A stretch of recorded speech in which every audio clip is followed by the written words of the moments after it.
The history of India is filled with incredible stories of thriving civilizations, religions, and cultures. Dating all the way back to the Paleolithic age, India's civilization is one of the oldest that we know and has played a part on the world stage for centuries, and even still today. While it is impossible to truly capture all of India's history in one video, it still serves as a worthy topic to delve into. Evidence of cave paintings and stone tools have revealed that the first signs of human activity in India can be traced back to somewhere between 400,000 and 200,000 BC. Details concerning the civilizations inhabiting the region back that long ago do not exist, but we do know that one of the first sophisticated societies to walk the lands of India was the Harappan people, who likely existed throughout the first few thousand years BC. Positioned along the Indus River, the Harappan people had their own writing system, advanced social and economic system, and impressive urban cities and architecture. It is unknown why this civilization collapsed around 1500 BC, but some attribute their demise to the common floods and other natural disasters in the region, or potentially invaders from Western and Central Asia. The next known civilization to leave a mark on Indian history books was the Vedic Aryans. These people were initially migrants who spoke an early form of Sanskrit and were determined to stay true to their own tribal identity. The name they've been given, the Vedic people, comes from 4 sacred texts, or Vedas, that have presented researchers with a glimpse into the civilization's lives and beliefs. These Vedas are often considered to be the oldest Hindu scripts, and the Vedic civilization is believed to have spread their culture across a large portion of India by roughly 1000 BC. With them, the Vedic Aryans brought their philosophical beliefs. These ideas represent a theory that happiness and salvation come from a person's morals and ethics, and one's path should be based upon their place in life, but should always be righteous and good. The Vedic Aryans also shared their societal system as they extended their reach. This system was made up originally of 3 tiers: Brahmin, or priest, Kshatriya, or warrior, and Vaishya, or commoner. The Aryans continued to spread their tribal settlements across India throughout the following centuries as their own civilization grew and flourished in both culture and trade. A series of 16 individual settlements or states spanned across northern India, including the Gandhara, Kosala, Kuru, and the Magadh. The latter particularly flourished under the rule of Chandragupta Maurya during the 4th century BC as it began to expand, and its leader grew his own authority and worked to form the Mauryan Empire, which is believed to be the first Indian imperial power. The Mauryan Empire established its capital in Pataliputra near modern-day Patna and constructed extraordinary temples, libraries, palaces, and even a university. The empire's trade success was impressive, and it maintained a remarkable governmental system and strong army. By the time of the 3rd emperor, the grandson of Chandragupta, a stance of non-violence was taken after a bloody struggle against the kingdom of Kalinga due to the emperor's new Buddhist beliefs. Siddhartha Gautama, the Buddha, had been born in 560 BC, and by the reign of Emperor Ashoka, the religious system he had founded was becoming more and more prevalent throughout India. Potentially due to their unwillingness to participate in conflict though, the Mauryan Empire eventually dissolved in the 2nd century BC after the last line of the Maurya line, Brihadratha, was murdered by his commander-in-chief, who would later found the Shunga dynasty in 185 BC. Despite the fact that Brihadratha's assassin Pushyamitra was rumored to have persecuted Buddhists, it appeared that Buddhism faced no decline concurrent with his rise to power. During Pushyamitra's reign, his kingdom maintained authority over a series of provinces as he stood his ground against other powers attempting to expand their territory towards his own. After the monarch's death, though, his dynasty seemed to have fallen in terms of importance. The dynasty is not known to have done anything notably relevant, and their control was short-lived.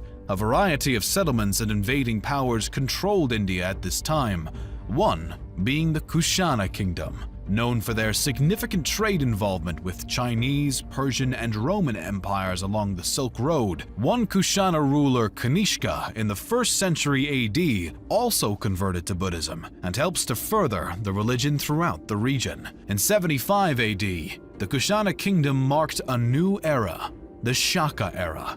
A bit of distance from the Kushanas in the south, a handful of other powers rose, fell, and fought for supremacy amongst each other. The kingdoms of Satavahana, Chera, Chola, and Pandya were some of the major authorities in the south during this time and through the Classical Age. The Gupta Empire became the face of northern India during the Classical Age, and the majority of the region was united under their authority during what is often described as northern India's Golden Age. The reign of the Gupta Empire is regarded as a time of law and order, as well as cultural flourishing. The rulers of the empire were no strangers to military expedition, but aimed to expand their territory through peaceful means, such as martial alliances, no less than through military action. Though the Gupta Empire had extensive success over centuries, they eventually reached a point of decline between the 5th and 6th centuries as invading Huns from Central Asia began to annex and take over the formerly dominant empire's land. As the religions of Buddhism and what later became Hinduism thrived, local and trespassing authorities continued to fight for territory and dominion over the following centuries. The next major shakeup of the Indian civilization came with the arrival of Islam. Muslim invaders began to send missions to India the century after the death of the Prophet Muhammad. A series of Muslim sultans began to lead expeditions into India, claiming places such as Sindh, Multan, and Somnath. These incursions brought the defeat of native kingdoms and the destruction of Hindu temples along the way. The Rajputs stood as one of the most determined defenders against Sultan invaders, but they were ultimately defeated in 1192 by Muhammad Ghori and his forces. As Islam began to work its way into India, other previously principal religions, such as Buddhism, began to decline. By the start of the 13th century, the era of the Delhi Sultanate dominion arose. The first dynasty within the Delhi Sultanate was founded by Qutb-ud-Din Aibak. The slave dynasty controlled the Sultanate until around 1290, when the Khilji dynasty took over, first by the hand of Jahal-ud-Din Khilji. His family held the throne for less than a century, as the Tughlaq dynasty was next to seize power in 1320.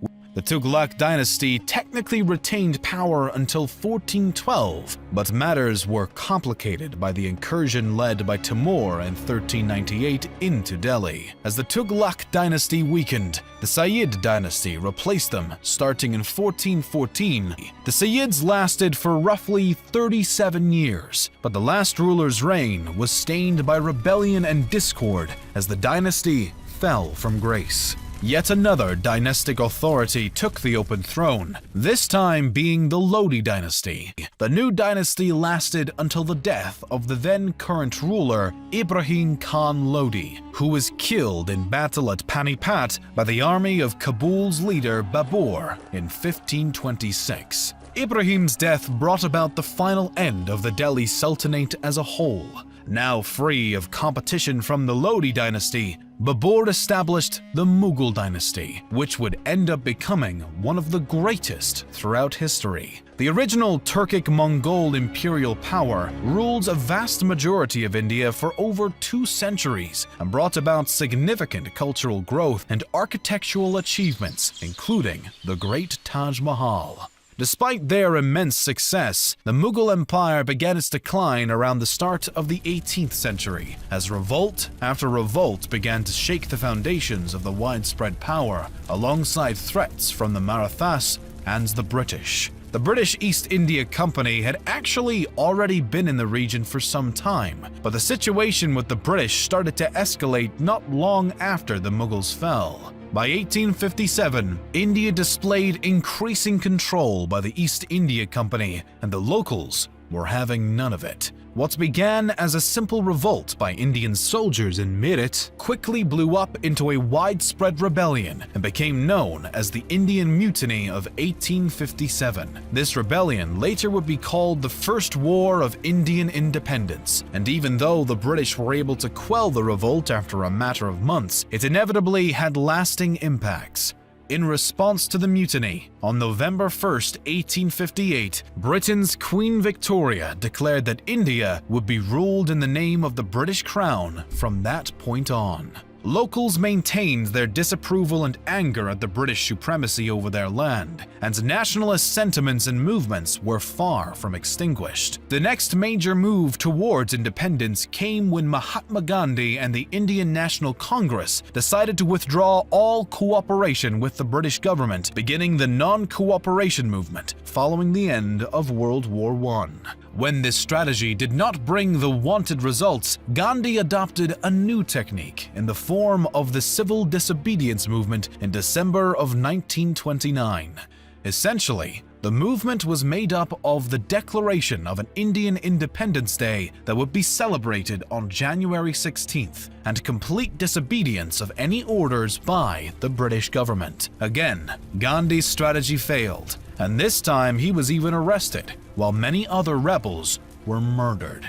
Still, the British were eventually pushed into the Round Table conferences beginning in November of 1930, the second of which Gandhi attended. The conferences marked another failure, and civil disobedience reignited. Gandhi's next attempt, the Quit India movement, again made no drastic progress. World War II brought about new issues as India was forced into war by the British, but at the conflict's conclusion, a new Labour Party came into power in India and showed sympathy towards the fight for independence. Finally, as August 14th turned to 15th in 1947, India became an independent nation,